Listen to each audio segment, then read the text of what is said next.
soon as they close the door to the aircraft, that's when they begin the safety lecture. I love the safety lecture. This is my favorite part of the airplane ride. I listen very carefully to the safety lecture, especially that part where they teach us how to use the seat belts. Imagine this. Here we are, a plane full of grown human beings, many of us partially educated, and they're actually taking time out to describe the intricate workings of a belt buckle. Place the small metal flap into the buckle. Well, I asked for clarification at that point. Over here, please. Over here. Yes, thank you very much. Did I hear you correctly? Did you say place the small metal flap into the buckle, or place the buckle over and around the small metal flap? I'm a simple man. I do not possess an engineering degree, nor am I mechanically inclined. Sorry to have taken up so much of your time. Please continue with the wonderful safety lecture.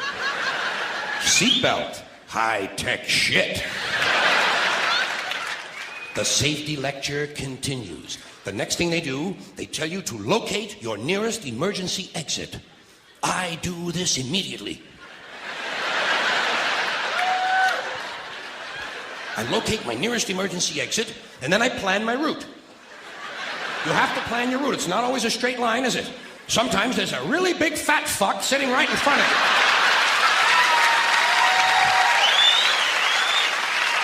Well, you know you'll never get over him. I look around for women and children, midgets and dwarfs, cripples, war widows, paralyzed veterans, people with broken legs, anybody who looks like they can't move too well. The emotionally disturbed come in very handy at a time like this. You might have to go out of your way to find these people, but you'll get out of the plane a lot goddamn quicker, believe me. I say, let's see. I'll go around the fat fuck, step on the widow's head, push those children out of the way, knock down the paralyzed midget, and get out of the plane where I can help others.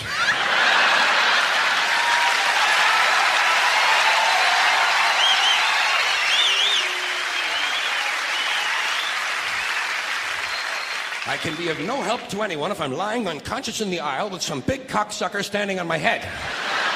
I must get out of the plane, go to a nearby farmhouse, have a Dr. Pepper, and call the police.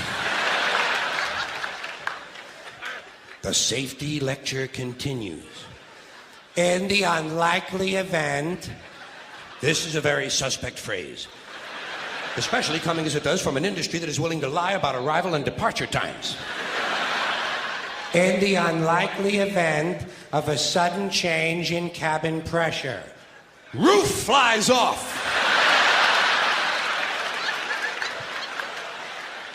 An oxygen mask will drop down in front of you.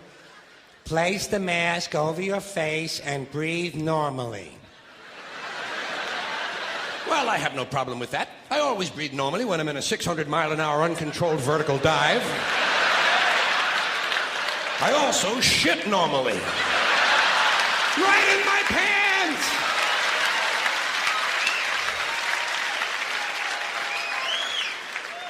They tell you to adjust your oxygen mask before helping your child with his. I did not need to be told that. In fact, I'm probably going to be too busy screaming to help him at all. This will be a good time for him to learn self-reliance. If he can program his fucking VCR, he can goddamn jolly well learn to adjust an oxygen mask. Fairly simple thing, just a little rubber band in the back is all it is. Not nearly as complicated as, say, for instance, a seatbelt. The safety lecture continues. In the unlikely event of a water landing.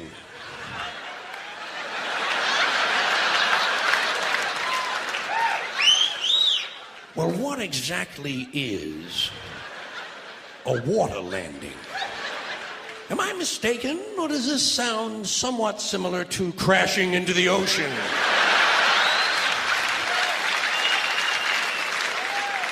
Your seat cushion can be used as a flotation device.